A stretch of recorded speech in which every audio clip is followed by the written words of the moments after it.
gallant retreat. Gallantry amidst the jungle, the left flank holds, at great cost. In a hard-fought engagement, upon the treacherous eastern approaches to Upper Burma, Her Majesty's forces, under the esteemed Colonel Sir Reginald Smith, executed a disciplined withdrawal under a withering assault, by a ferocious host of Burmese irregulars. The 4th and 6th Regiments of Foot, seasoned veterans of prior campaigns, bore the brunt of the native onslaught upon the British left, where the foliage was thickest and the ground most treacherous. Though vastly outnumbered by the swarming levies, said to be marshalled by the notorious rebel Yip Yip Yang, the gallant redcoats held firm for several hours. Amidst volleys and close-quarter combat, the colours were preserved, and the wounded borne from the field. It was only when encirclement threatened the entire column that Colonel Smith gave the order to fall back, an order executed with order and honour. Reports speak of Captain Albury of the 4th Foot covering the retreat with but a score of men, repelling 3 charges before being struck down. Though a tactical reverse, the column remains intact and resolute. Let all loyal subjects raise their voices in tribute to the brave sons of empire who bled with dignity upon Burma's wild frontier. From our correspondent, Rangoon. Justin K. Gordon. Naval News. Reports from Admiralty House indicate that the Royal Navy is about to construct several new vessels to support the Chief of the Imperial General Staff's new concept of operations.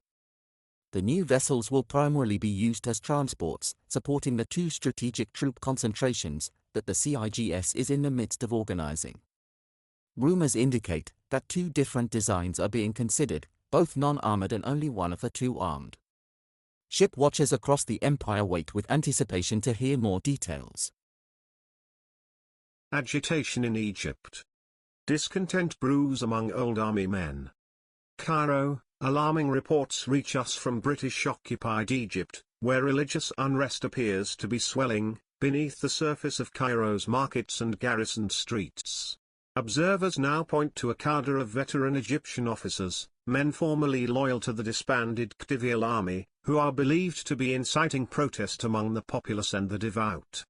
These so-called old army men, stripped of influence since British administrative reforms, have reportedly seized upon religious tensions to rouse resentment, particularly in the southern provinces. Sermons in village mosques, once meek, now echo with veiled dissent. Colonial authorities, though publicly composed, have quietly increased security around Alexandria, Cairo, and Upper Egypt's railway lines. Some fear this agitation could ferment into wider revolt should the officer corps find support among disgruntled clerics and traders. British resident officials remain firm in their resolve to preserve stability, though whispers of pamphlets, coded messages, and secret gatherings lend the matter a dangerous urgency. Filed from Cairo with dispatches from Upper Egypt.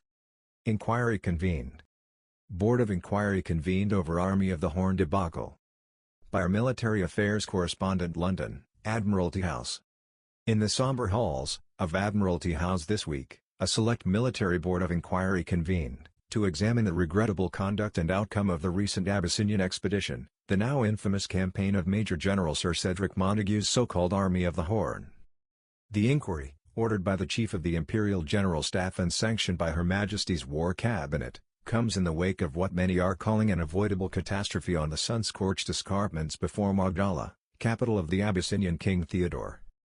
Composed of the Guards Foot Brigade, the Guards Horse Brigade, and the Marine Light Infantry Brigade, the small yet elite force laid siege to the enemy capital on the 25th of November. At dawn, the army stepped forth with thunderous purpose, intent on striking the final blow. But the day would unravel into an ignominious retreat, leaving behind the wounded and much of the baggage. What was to have been a coordinated advance turned into a piecemeal assault after an unseemly quarrel between 2 junior officers of the 2nd Marine Battalion, said to have involved a matter as trifling as regimental precedence, led their command to remain idle in the army's rear, spectators to the unfolding carnage. Simultaneously, the Coldstream Guards, under the illusion of phantom enemy movements born from the blistering heat and haze, loosed premature volleys and sowed confusion among their own lines. Several subalterns reportedly mistook shimmering mirages for advancing foes, and the regiment's cohesion dissolved in the smoke of misjudged fire. Despite this, a bold cavalry charge was ordered, with the Guards Horse Brigade thundering toward the enemy flank. Yet the foe, far from faltering, responded with a withering hail of musketry and fire from the citadel's cannon. The result was calamitous. The horsemen, gallant but unsupported, were decimated in what one officer later described as an exercise in gallantry, not strategy. The Board of Inquiry now seeks to establish the chain of decisions that led to these failures. Witnesses include surviving officers from the 2nd Marines, members of Montague's personal staff, and Colonel Huntley of the Coldstream Guards. Montague himself, somber, withdrawn, arrived at the hearing in full dress. In his brief opening statement, he remarked only, "I acted in the best traditions of the service, and I stand ready for the judgment of my peers."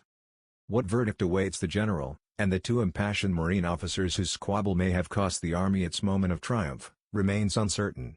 But as the Empire mourns the fallen and Parliament presses for reform, this inquiry may well mark a turning point in how Her Majesty's expeditionary forces are led to war. R. L. Hampton. From Admiralty House. Shots fired. Shock on Pall Mall, attempt made upon the life of German ambassador. London was startled yesterday afternoon by a most grievous and unprovoked assault upon His Excellency Count Friedrich von Olvensleben, the Imperial German ambassador to the Court of St. James. While returning from a diplomatic engagement at Marlborough House, Count Olvensleben's carriage was assailed near Pall Mall by a lone assailant brandishing a concealed pistol. The shot, fired in haste, missed its mark and struck the rear panel of the carriage. The ambassador was unharmed, though shaken. The assailant, a man described as being of slight build, attired in a long coat and hat drawn low, fled on foot, through the alley behind Waterloo Place. Despite immediate pursuit by the ambassador's outriders and local constabulary, the fugitive evaded capture. There is considerable speculation regarding the motive of the attacker, though no official theory has yet been presented. Scotland Yard has issued a statement declaring its utmost resolve in bringing the offender to justice. The Prime Minister has reportedly sent word of concern and solidarity to the German embassy.